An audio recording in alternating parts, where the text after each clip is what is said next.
Assalamualaikum dan selamat pagi. Okey, hari ini kita sambung untuk bab 4, 4.1 dan 4.2 untuk hari ini. So, hari ini kita buat dulu 4.1. Bab 4 ni berkaitan dengan era peralihan kuasa British di negara kita. Kalau tengok buku teks, muka surat 94. Okey, tengok buku teks sambil lah. Okey, untuk 4.1 ni kita akan belajar tentang BMA, iaitu British Military Administration ataupun kita kenali sebagai Pentadbiran Tentera British. Okey, nama pun Pentadbiran Tentera British, maksudnya lepas saja Jepun kalah, so negeri ataupun negara kita Tanah Melayu di bawah pentadbiran tentera British. Secara tentera lah, maksudnya kita ditadbir secara tentera. Okey, kita akan belajar inilah latar belakang BMA, tujuan BMA, tindakan BMA. Kita tengok. Okay, yang ini rakyat Tanah Melayu berkumpul dan menyambut kedatangan tentera British di Kuala Lumpur pada September 1945. Kamu boleh nampaklah yang mana rakyat penduduk masa tu mengalu-alukan kedatangan British. Sebab apa? Sebab kita pernah kena teruk dengan Jepun kan, kekejaman Jepun. So lepas Jepun kalah, kita ada kemasukan bintang 3 PKM yang mana dia ada mentadbir negeri ataupun negara Tanah Melayu, mentadbir Tanah Melayu selama dalam 14 hari. 14 hari pun bukan main dia punya kejam dia. So, rakyat Tanah Melayu tak sabarlah untuk menyambut kedatangan British pada masa tu. Okey, kita tengok sikit tentang BMA. Ini tengok buku teks, buku surat 94. Okey, BMA ni dia mula pada 12 September 1945. Maksudnya selepas sahaja Jepun serah kalah. Okey. Tempoh tamat BMA. So, BMA ni bermula 12 September 1945 sampailah April 1946. Maksudnya sampai sebelum April ni lah. Sebab 1 April 1946 dah mulalah Melayu Union ditubuhkan. Digantikan BMA. Sebab BMA ada dia punya kegagalan dia. So, kita tubuhkan Melayu Union. Bukan kita, British tubuhkan Melayu Union. Okey, BMA merupakan pentadbiran tentera. So, seluruh Tanah Melayu diletakkan di bawah pentadbiran tentera. Yang ni cikgu bagi tahu tadi ya. Sebab BMA stand for Pentadbiran Tentera British. Okey, pegawai yang bertanggungjawab untuk BMA ni adalah Lord Mountbatten, iaitu pemerintah tertinggi tentera bersekutu di Asia Tenggara. Okey, kenapa British perkenalkan BMA bila British masuk menggantikan Jepun? Kenapa dia perkenalkan BMA? Ada dua sebab. Pertama, dia nak kembalikan kestabilan dan keamanan Tanah Melayu. Yang kedua, dia nak pulihkan kepercayaan rakyat kepada British. Okey, dua sebab dalam kutip boleh nampak Yang ini kita tengok imbas kembali lepas Jepun kalah. Itu yang bab 3 ni. Okey, lepas Jepun kalah, kamu kena ingat lepas saja Jepun kalah yang dia kena bom dekat Hiroshima dan Nagasaki tu, dah ada 2 bom kan, Little Man dengan Fat Boy apa benda tu. Okey, so bila kena bom Jepun kalah, so Jepun menyerah kalah. Semasa Jepun serah kalah, sampailah British masuk ke Tanah Melayu, so berlaku kekosongan pentadbiran. So masa berlaku kekosongan pentadbiran, maksud tak ada siapa yang mentadbir, tak ada siapa yang handle Tanah Melayu. So masa itulah diambil peluang oleh PKM, Parti Komunis, yang mana dalam Parti Komunis Melayu ni dia ada dua anak dia, ada dua pecah kumpulan iaitu MPAJA dan juga Bintang 3. So mereka inilah yang masuk ke Tanah Melayu untuk mentadbir. Okey. 14 hari je.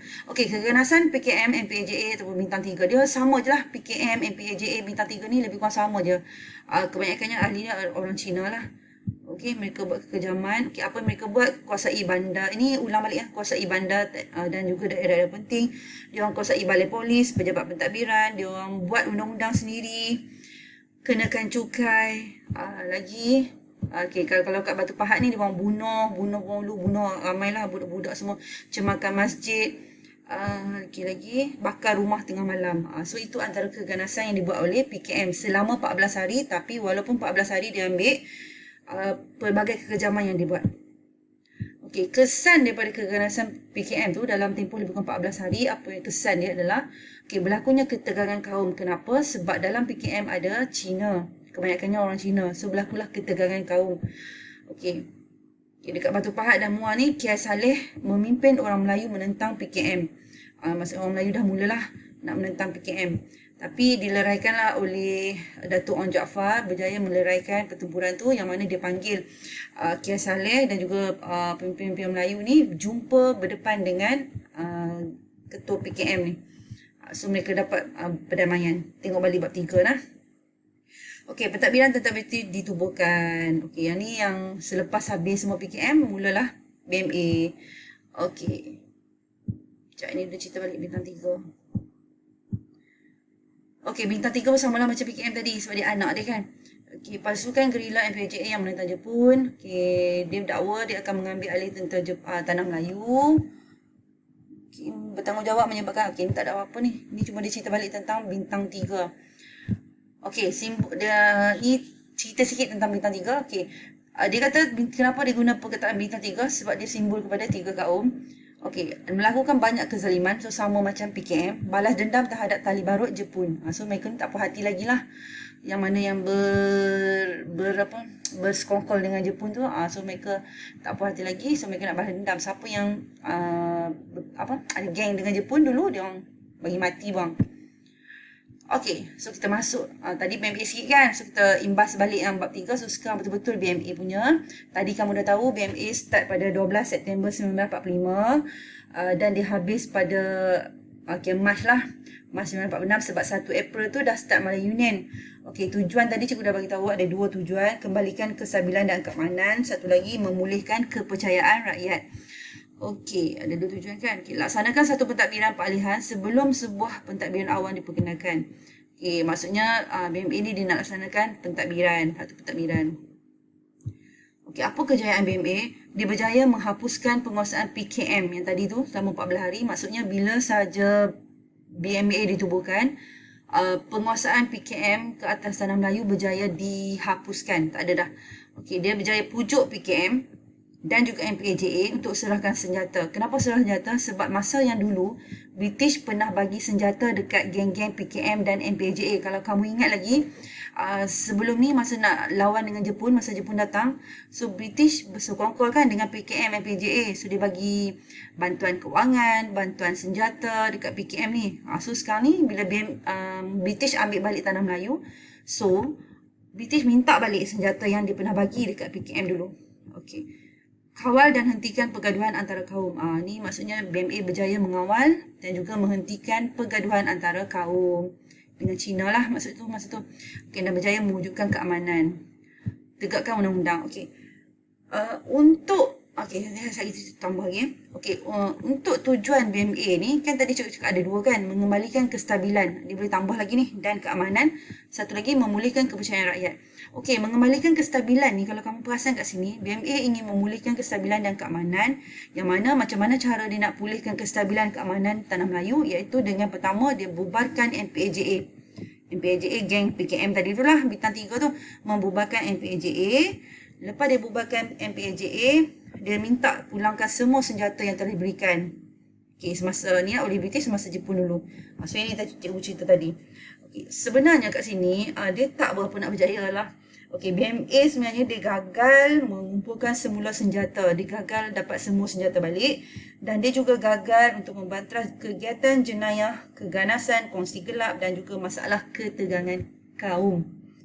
Okey, so yang tadi tu, ni kejayaan BMA ni sebenarnya dia tak berjaya pun ni nak wujudkan keamanan ni, tak pun. Dia memang tujuan BMA nak wujudkan keamanan tapi dia tak berjaya nak kawal ataupun membantras kegiatan jenayah, keganasan, kongsi gelap dan juga masalah ketegangan kaum. So dia gagal lah BMA kat situ.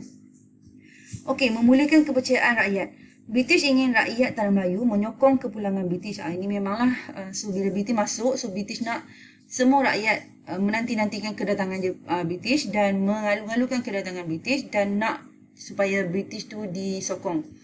Okey, so macam mana British buat? Cara dengan tubuhkan BMA untuk boleh memulihkan penderitaan dan kesengsaraan rakyat, kesengsaraan yang dihadapi oleh rakyat, memulihkan kerosakan infrastruktur. Okey, kat sini kamu tengok buku teks muka surat still lagi muka surat 94.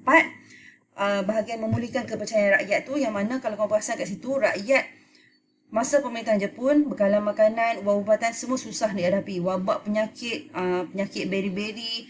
Sebab apa penyakit beri-beri tular? Sebab dia kurang zat makanan. So kat sini banyaklah kebuluran berlaku masa Jepun dulu.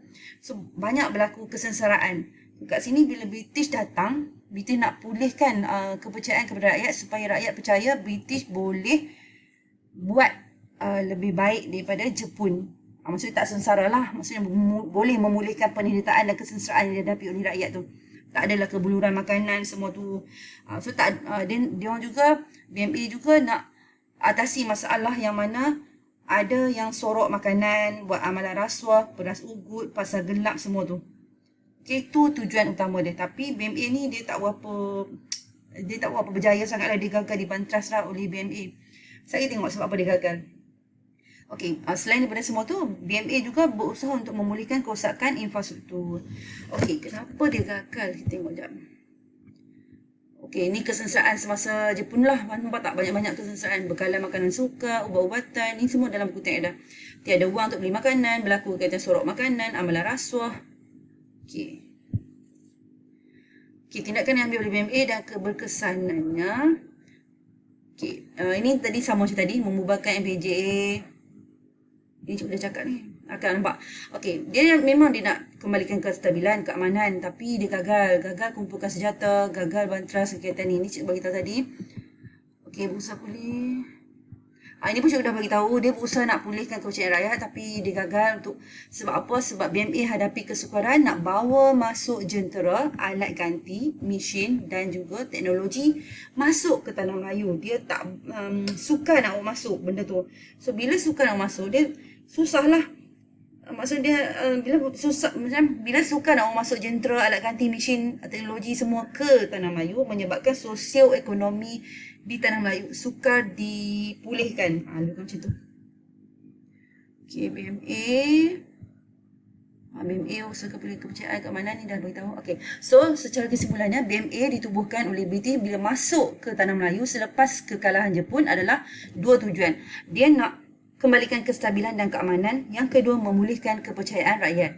Okey, tapi dia gagal melaksanakan tanggungjawabnya yang diharapkan oleh rakyat. So, apa dia gagal? Sebab dia suka untuk membawa masuk jentera, alat ganti, mesin dan teknologi. So, menyebabkan sosioekonomi itu sukar untuk dipulihkan. Okey, so kegagalan BMA memberikan kesedaran kepada kita supaya sentiasa bersikap waspada dan tidak mudah percaya dengan kuasa asing.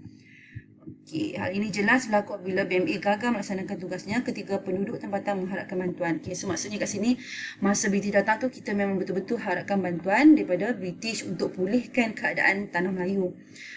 Cuma BMA British tidak berjaya melaksanakan apa yang diharapkan oleh orang Melayu lah masa tu, orang di tanah Melayu masa tu. Okey, itu berkaitan dengan BMA sahaja. So, kena ingatlah, lepas kekalahan Jepun, lepas Jepun menyerah kalah, so berlaku kekosongan politik dalam masa lebih kurang 14 hari macam tu. So, dalam masa kekosongan politik berlaku, tanah Melayu ditakbir oleh PKM ataupun MPAJA ataupun Bintang 3 yang mana mereka ni sangat kejam. Sangat, maksudnya sama macam Jepun juga, lebih kejam daripada Jepun lah lebih kurang. So, berlaku penyertaan, kesengsaraan ke atas tanah Melayu, penduduk tanah Melayu. So, bila memang kita mengharapkan kedatangan British agar penduduk tanah Melayu akan rasa lebih selesa ataupun lebih kita nak maju daripada apa yang dirasa sebelum ni. Maksudnya sebelum ni derita, so kita nak keadaan tu lebih baik lah daripada pentadbiran PKM dan Jepun. Itu yang diharapkan oleh penduduk tanah Melayu. Okey, itu BMA. So, BMA tak berapa nak berjaya. Dia hanya berjaya menghalau MPAJA dan minta balik senjata semua tu, tapi tak dapat semua senjata. Okey. Yang saya habis dah kot. Okey, itu sahaja untuk BMA, untuk part point 1. So, sekali lagi kita akan tengok part point 2.